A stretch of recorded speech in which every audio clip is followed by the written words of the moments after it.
very multicultural way. America wasn't founded by grabbing a bunch of dudes from other countries, bringing them here, giving them free apartments and welfare. It was by people who wanted to escape religious persecution, and they started building things, not just coming here getting handouts. I mean, I've been a lot of places and I've seen a lot of people, and as soon as the truth is told and you don't like it, you say racist. Let's talk about the truth here, Piers. I gotta jump in here. When we talk about the founding of America, it was founded by European colonizers, built on the backs of enslaved Africans and on the genocide of indigenous people. To claim that it wasn't, just free handout, it literally was. The Homestead Act, which was finally repealed in 1987, gave hundreds of millions of acres of free land to white European immigrants while denying them to the descendants of enslaved Africans. And so even to this day, the single demographic, the largest demographic on public welfare are white Americans. But there is no accountability in restitution or reparations for the enslaved Africans and their descendants who suffered genocide. And we rewrite this history, well, we built it by our bootstraps. No, you didn't. You built it on the government welfare program isn't food stamps, it isn't SNAP, it isn't Medicare, it isn't Medicaid, it isn't even Social Security. It's free land to white people. It was called the Homestead Act. Come, let's do our homework. What were the Homestead Acts? They were a series of acts from the federal government in the United States meant to encourage settlement of the plains areas and the Wild West, because we all know in Colonialism 101, the first step is to acquire land. The second step is to occupy it. So just because you made the Louisiana Purchase and you officially own all of this land, if your people aren't on it, then how is it really yours? This moment in American history is often romanticized in shows like Little House on the Prairie, Godless, Dr. Quinn, Medicine Woman, and of course in favorite films like Dances with Wolves. Now, there were 4 major Homestead Acts. The first one was the Donation Land Claim Act of 1850. Now, this happened right after the United States got a lot of land from the Mexican-American War. The second one was the Homestead Act of 1862. This was right after the southern states seceded from the Union, and President Lincoln signed this act into law, encouraging people to settle land out west, particularly the Plains states. The Homestead Act of 1862 was responsible for the biggest expansion of settlement in the United States. Then, of course, we had the 40 acres and a mule deal of 1865, which was meant to be reparations, and interestingly enough, this is the only one that did not benefit white people, and it's the only one that was rescinded. Isn't that curious? Then, of course, you have the Southern Homestead Act of 1866, and we'll get into that in a minute. Now, the first one, the Donation Land Claim Act of 1850. It was meant to encourage people from the eastern United States to head west and settle this parcel of land up here called the Oregon Territory. It granted people 320 acres per person. And if you were a couple, it would give you up to 640 acres. It's a huge bit of land. It was offered to white settlers only, specifically. So if you were black or indigenous, you were not involved with this deal at all. And of course, one of the biggest downfalls of this was it encroached on native lands. So even though this territory was officially the United States at this point, nobody was out here. This was just the Wild West. So this was native tribes living their lives.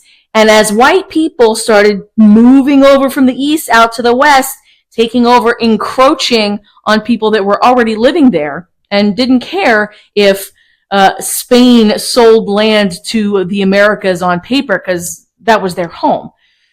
One thing it did allow finally was for women to be landowners, but it was repealed in 1855. Now in 1862, we have the Homestead Act. This, interestingly enough, was championed by Andrew Johnson when he was in the Senate. Then he came on to be Lincoln's vice president, and it was signed by Lincoln in 1862.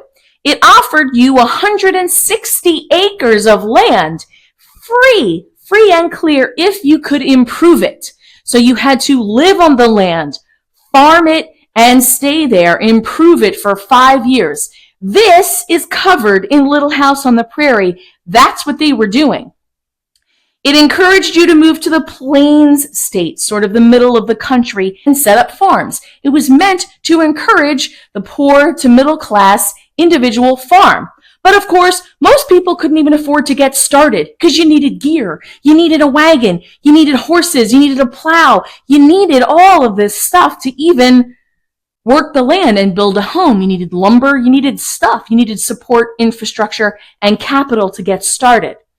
And of course, it became a hotbed for fraud. So all these poor people couldn't bother to get started. They just didn't even know how to approach any of this. It's like being dropped into the wilderness. It's like a game of Survivor. Okay, go. Most people couldn't pull it off. So what happened? Miners, mining companies, lumber companies, railroads came in and took advantage of this deal and set up shop. However, it was the greatest expansion of individual land ownership in this country, and it was mostly taken advantage of by white people.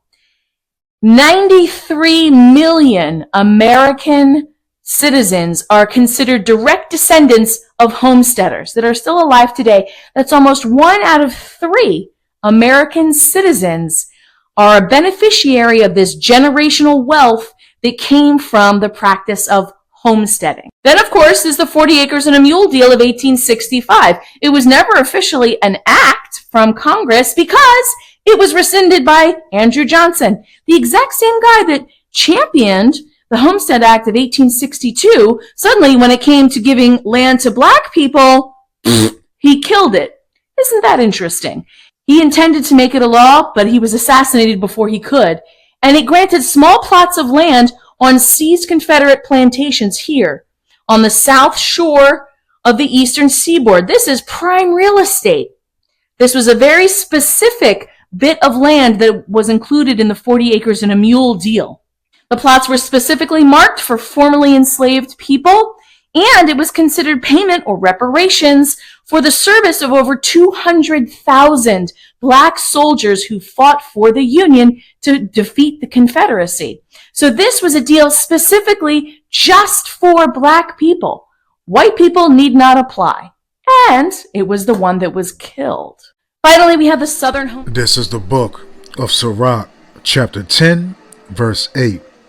Because of unrighteous dealings, injuries, and riches got by deceit, the kingdom is translated from one people to another. Call Holayam La, Albanawa, Yahweh, Bahashem, Yahweh Bahashem, Rakat Kodash. Double honors to the elder apostles and elder bishops of Great Millstone who rule well. Salutations to the Akim out there on the highways and the byways. Salutations to the hopeful elect. Salutations to you speckled birds, you Israelite foreigners. And shalom to the Akwaf, sitting and listening in silence as the scriptures say to do so. Sirach chapter 10, verse 8. Because of unrighteous dealings, injuries, and riches got by deceit, the kingdom is translated from one people to another.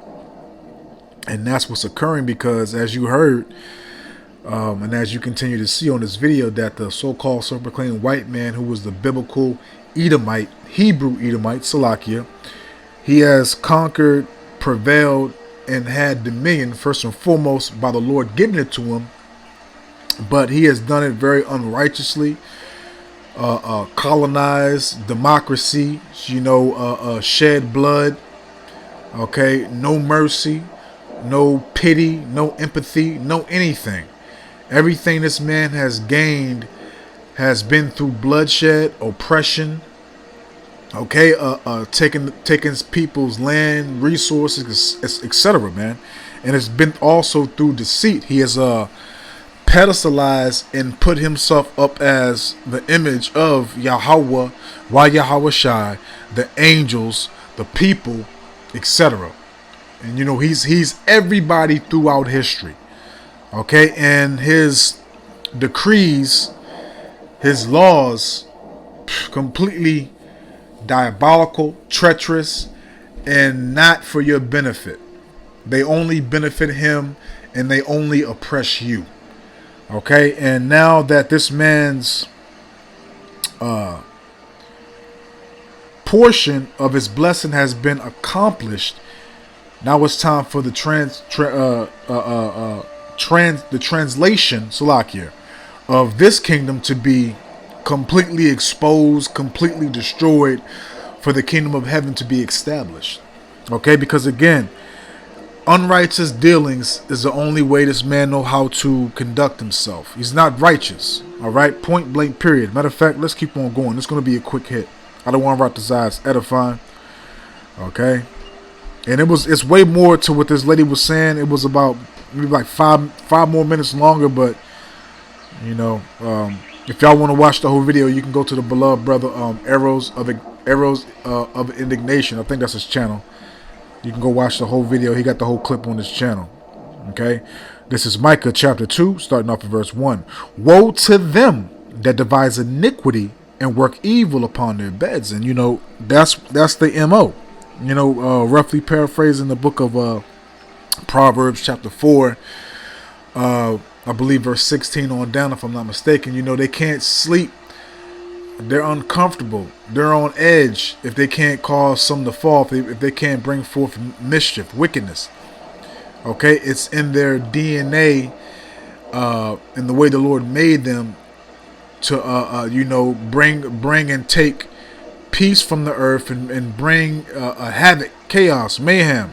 Okay, Micah 2 verse 1. Woe to them that devise iniquity and work evil upon their beds. When the morning is light, they practice it because it is in the power of their hands. And you know, look at the earth. The earth is being destroyed. Okay, everything, look at the state of everything since this man has been in rulership. Okay, everything is literally mourning. Everything is literally decaying away. Okay, why do you think Yahweh Shah HaMashiach said the days should be shortened? If the days don't be shortened, there shall no flesh, not only flesh, but the earth too. Okay, the fowls of the air, the beasts of the field, the creatures of the sea, the insects, the trees, everything. This man is a psychopath. Okay, he wants to tap into your soul. He wants to tap into your DNA and reconstruct it, man. He wants to do so much. He wants to be in the position of Yahweh Hashem Yahweh Shah so bad that he believes that he's going to be able to achieve his carnal agenda, his plan, okay, by any means necessary. All right. And he's going to continue to, you know, he's at the point right now where he doesn't, you know, excuse my language, but to be clear and direct, he doesn't give a fuck. You know, they're basically doing everything out in the open and basically looking at you and asking you what you going to do about it. And, you know, we don't have to do nothing. Yahweh Hashem Yahweh Shah is going to do everything that needs to be done. And furthermore, it's also a part of Yahweh Hashem Yahweh Shah's plan, man. Okay? It's all a part of prophecy. All right, verse 2. And they covet fields, okay, other people's lands, and take them by violence, as I spoke prior, man. Because that's all this man knows, violence, bloodshed.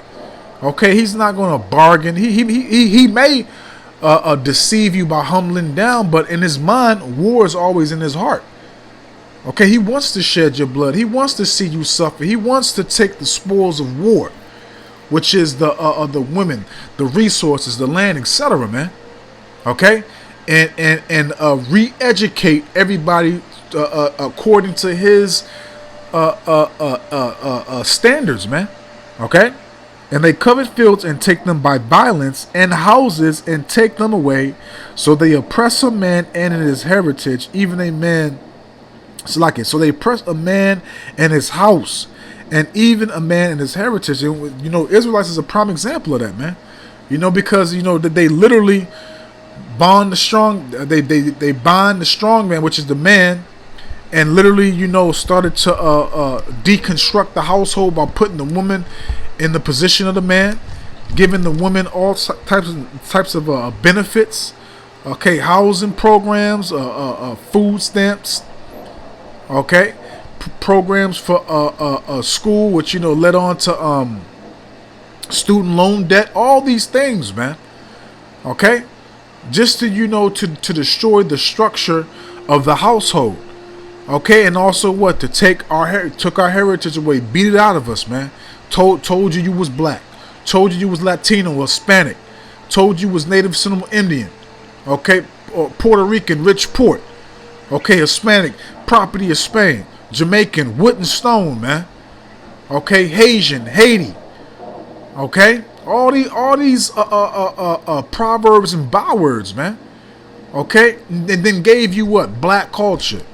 Gave you Latino, Hispanic culture, okay, and basically put the Seminole and Native American Indians in the same position as black people, because you got labeled Negroes the same time your Southern King brothers got labeled as Negroes, niggas, blacks. They put you in the same category because we resemble each other.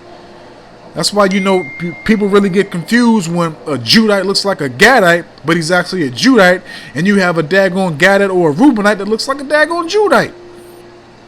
Okay? I'm a prime example of it. Okay, I got a lot of what either Gad or Reuben. Both of my mom's parents. I know my mom's mom is a Gadite, but her father might be Reuben or Gad. I believe he might be Reuben, honestly. And then to go to my dad's side, my grandmother is Gad, but my dad's dad is Judah. Okay? But let's continue. Let's go to the Song of the Three Holy Children. And if he's not Judah, it's guaranteed a Southern Kingdom, because where my dad was born at, there was a great abundance of Benjamin, Haitians, and Judites in that area, and that was a lot of the first rebellions on the East Coast, Cambridge, Maryland. Okay, let's go to the Song of the Three Holy Children. Let's grab this, because everything is done and commanded and ordained by Yahweh Hashem Yahweh Shai at the end of the day. So this is first Song of the Three Holy Children, obviously chapter 1. I'm going to start off at verse 6, self-explanatory. For we have sinned and committed iniquity, departing from thee, Yahweh Hashem Yahweh Shai. In all things have we trespassed, and not obeyed thy commandments. And the Lord told us if we don't obey his commandments, that all these curses will overtake and come upon us, man. Okay, roughly paraphrasing Deuteronomy 28 verse 15, and also in the book of Baruch chapter 1, I believe verse 19 on down, it says the evils have cleaved on to us, which are the curses, the judgments that the Lord have preordained, because it also states in the book of Deuteronomy 2 that Moses told us that we was going to go off.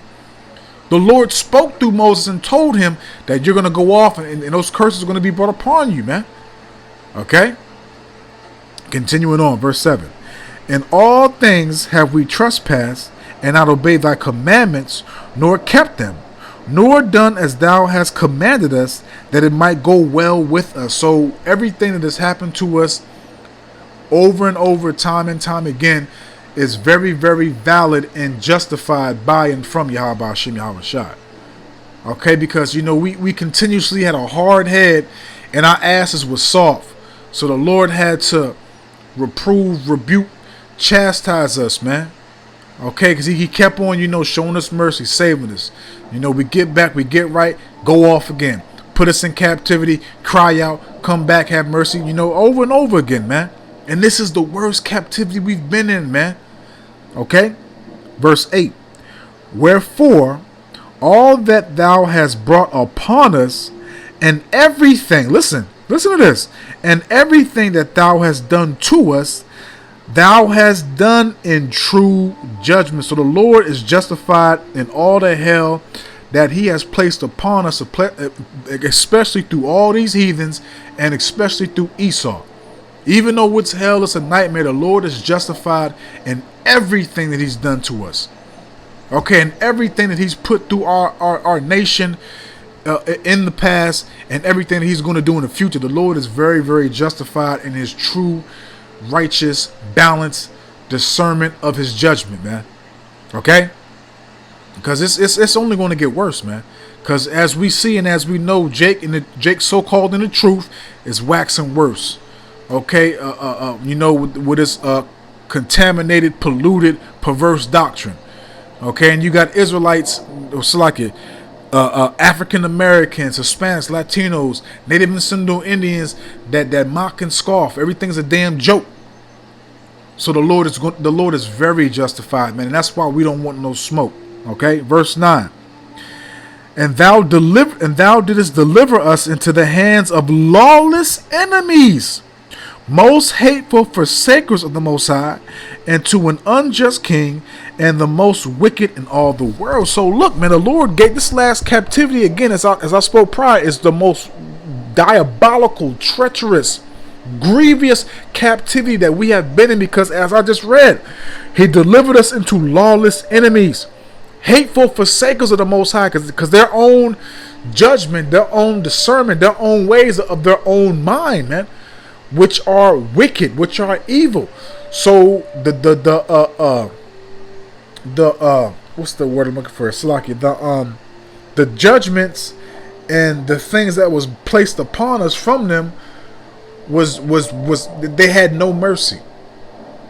They didn't spare. They didn't show any pity in every single thing that they have done and that they continue to do until this day, man. Okay? Period, man. And hey, look, man, man, revenge is going to be very, very sweet, man. Very, very sweet. That's the best thing, man. And it's going to be cold. Okay, it's going to be extra cold, man. All right, but let's close out, because you know they're gonna have to pay for what they did, man. Okay. Let's go to the book of Job. Let's close out there. Job got some good sayings. It's the book of Job, chapter 11. And I'm going to read verse 20. But the eyes of the wicked, but the eyes of the wicked shall fail, and they shall not escape. So the eyes and the hope and them hoping to accomplish their goals and their NWO and everything that they have planned for the future is going to fail. You know, them looking as you know, they've never taken the L. They've never taken anything to bring them down to have humility and to realize that, you know, this is it. It's over. You know, it's going to be brought, man, and it's going to be a beautiful sight for the righteous to see. Job 11 verse 20. But the eyes of the wicked shall fail, and they shall not escape. So there's no way out of it, man. As it also states in the book of Job, that the Lord has made a time where they cannot pass, roughly paraphrasing that precept, man. So it's already determined where, you know, that timeline, you know, where they're going to be, you know, beginning to eat to establish their agenda, and the Lord's going to bring forth his wrath, man. It's going to be the end game for them. Okay. And their hope, okay, shall be as the giving up of the ghost. Okay, so their hope is going to be as of, you know, ready to perish, especially in the kingdom, man. They're going to wish that they were you know, in the spiritual world and not serving that captivity, not, you know, feeling that righteous indignation, because as it also states in the book of Ezekiel chapter 25 verse 12 to 14, the Lord's going to put his righteous fury upon us to bring forth judgment upon them on the earth, man.